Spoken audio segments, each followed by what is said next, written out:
Oil painting is such a wonderful medium, but it can seem intimidating at first, especially when it comes to capturing the human form. But fear not, I'm gonna break it into manageable steps, and soon enough you'll be capable of making incredible paintings with ease. Whether you're a complete beginner or looking to refine your skills, you're in the right place. In this tutorial, we'll cover everything from selecting the right materials, blocking in your subject, and mixing the perfect skin tones. All right, let's jump right into it. So here's a basic supply list that you need to get started. Just to make things simpler, I leave a link to my resource page on my website with a more detailed list of materials, so make sure to check it out. First thing you'll need, oil paints. Start with a basic set of colors. For this demonstration, I'll be using titanium white, yellow ochre, pyrrole red, burnt umber, ultramarine blue, and cobalt teal blue. Next, you'll need a dozen brushes of different shapes and sizes, including flat, round, and filberts.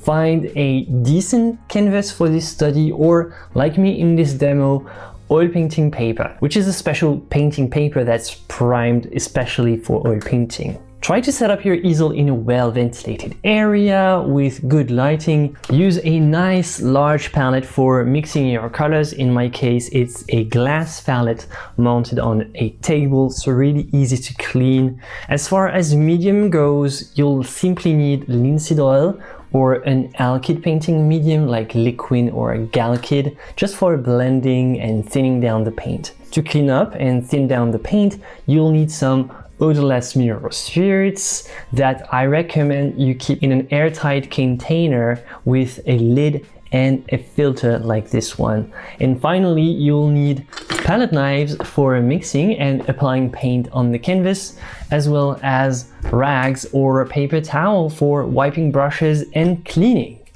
By the way, the demo you're about to watch has been painted live during a stream. It's a lot of fun. We chill, we talk about art and paint, drawing.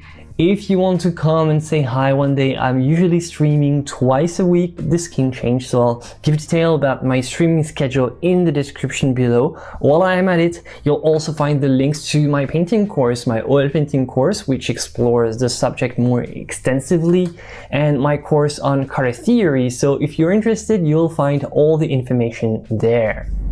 Let's start with the block-in. I want to show you how you can start very spontaneously, even as a complete beginner, and still have fun and do something that looks good. No headache. The trick is to follow a very important principle of artistic creation that's going to make your life so easy. Go from simple to complicated. It's really that trivial. A lot of people see oil painting as something more complicated than it has to be, and maybe it is quite complicated, but the key to success is that it doesn't have to start with complicated. It has to start with simple, and it all starts during the block-in. Blocking in is the process of applying broad, loose strokes of paint to establish the basic composition of a painting. It's a helpful technique because it helps building the structure of the future painting. It allows to get the overall gist of the painting without getting bogged down in details. Now, I'm gonna start with a brush. If you don't have enough confidence to start directly with a brush, it might be tempting to follow the path of least resistance and take the time to outline the drawing with a pencil first, maybe transfer a drawing with tracing paper, and it's a perfectly valuable way to start a painting, but it won't necessarily make the process easier overall. That's what I wanted to talk about. Only the beginning will be easier if you just trace an outline before, but the rest of the painting is still going to be pretty tricky. Let's just say that starting with a precise pencil outline is already an extra step towards complexity in the very beginning. So you're not simplifying the early phase of the painting, you're just making it more precise, more detailed, but it's not simplifying, it's just getting more advanced early in the process. What I recommend instead is to start with very loose, thin, vaporous strokes and build the block in little by little. As you see, I start with a mix of burnt umber and ultramarine blue, which gives me some type of black, and just a touch of odorless mineral spirits. And I don't try to draw a precise line with a brush, not yet. I just feather a large brush over the canvas to get a very vaporous line.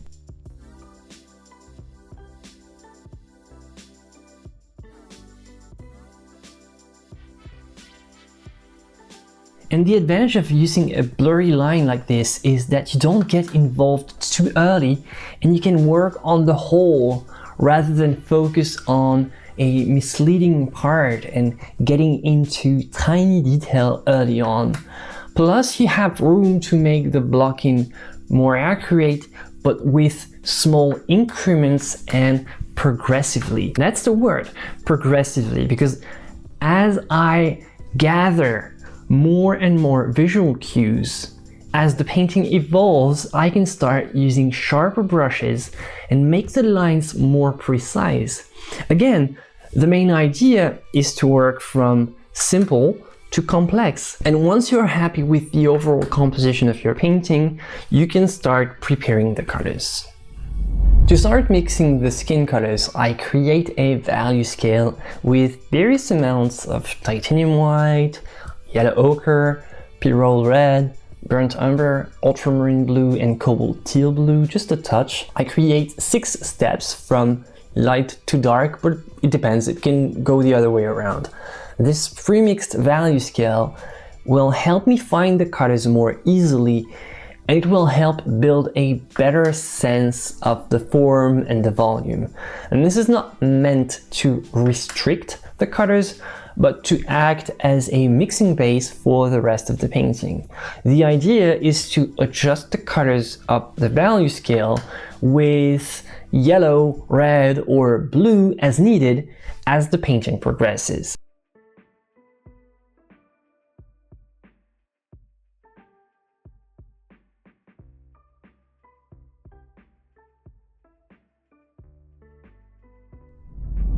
Now let's talk about painting the skin tones. To paint in color, dip the tip of the brush, just the tip. Don't drown the paintbrush in the paint.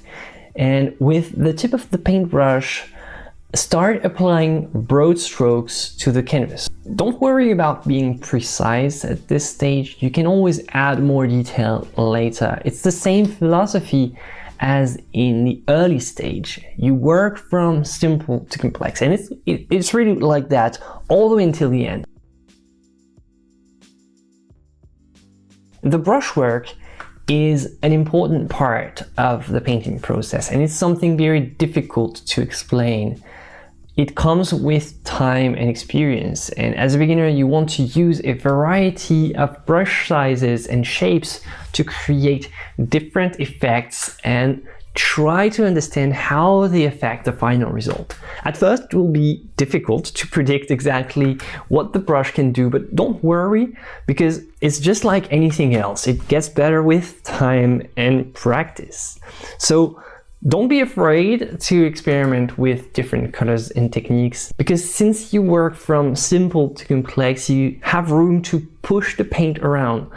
Don't worry about making mistakes. As I often say, they are part of the process.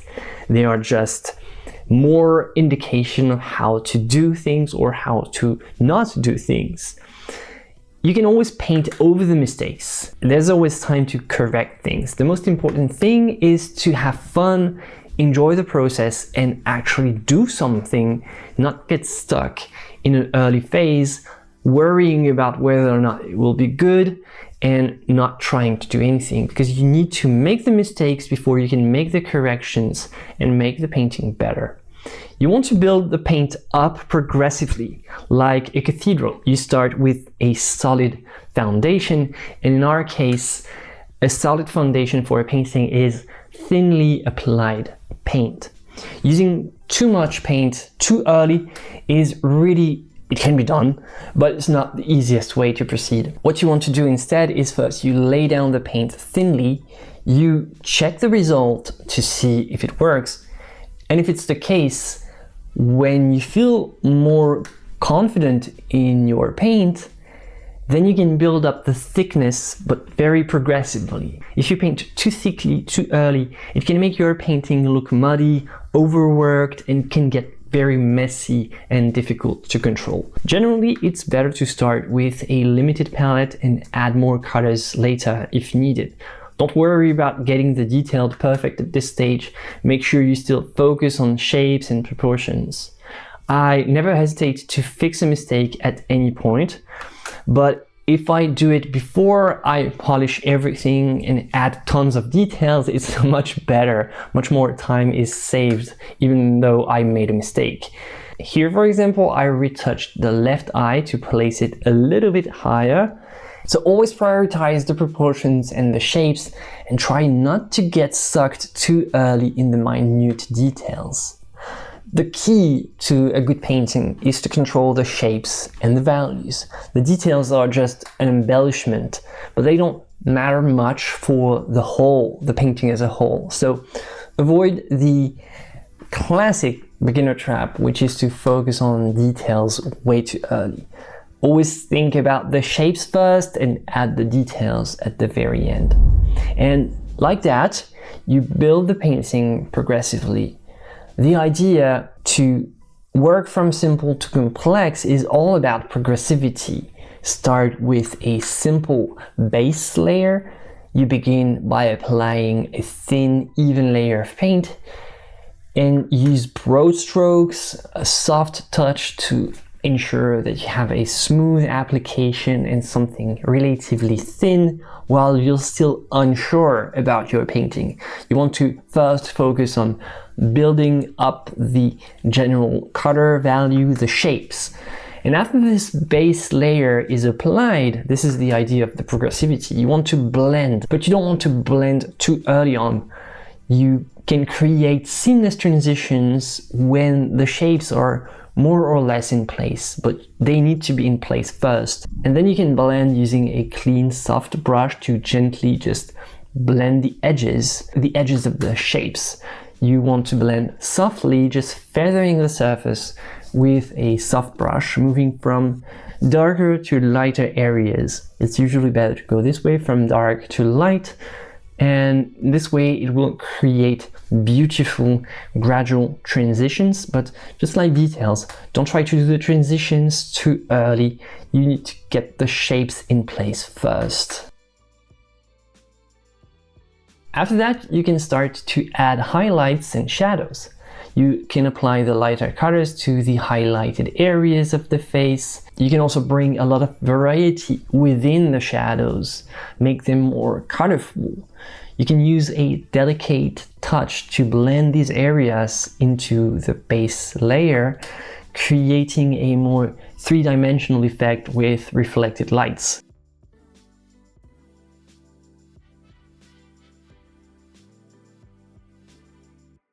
Use controlled brushwork. Employ your brushwork to capture the subtle value shifts. With your brushwork, you can start suggesting the texture and the play of light on the surface of the skin.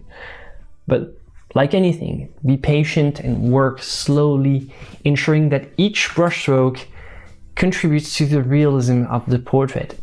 And as I said already, this is the kind of thing that will not be easy at first, but it will become better little by little as you get more practice time.